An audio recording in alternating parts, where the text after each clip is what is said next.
Faisons une petite parenthèse sur Kirby Air Raiders parce que dans ce jeu on en apprend un peu plus sur Nova. Donc déjà les rêves des gens, faits grâce à la fontaine des rêves, résonnent jusqu'à Nova pour les réaliser. On peut supposer que c'est volontaire de la part des anciens pour faire une sorte d'industrialisation des rêves, jouant sur le mot rêve en tant que désir et en tant que cantuto-do. Ici, Nova réalise le souhait de Zora, une voiture, rêvant de liberté et ne souhaitant plus être seule.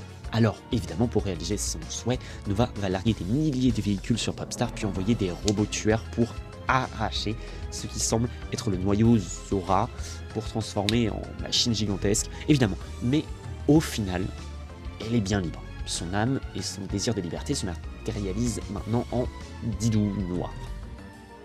Du coup, ce qu'on comprend, c'est que Nova réalise très bizarrement les souhaits des gens. Genre, tu souhaites être riche et il te provoque un accident pour que tu touches l'assurance et vole tous les SDF du pays. Cette manière d'exaucer les souhaits peut être due au fait que Nova a peut-être fonctionné à une échelle industrielle à une époque, ce qu'on disait au début. Ce qui aurait pu le dérégler, sa fonction de base étant de réaliser des souhaits dans des conditions précises, c'est-à-dire lorsque quelqu'un l'invoque. Ou alors les anciens étaient extrémistes, on ne sait pas.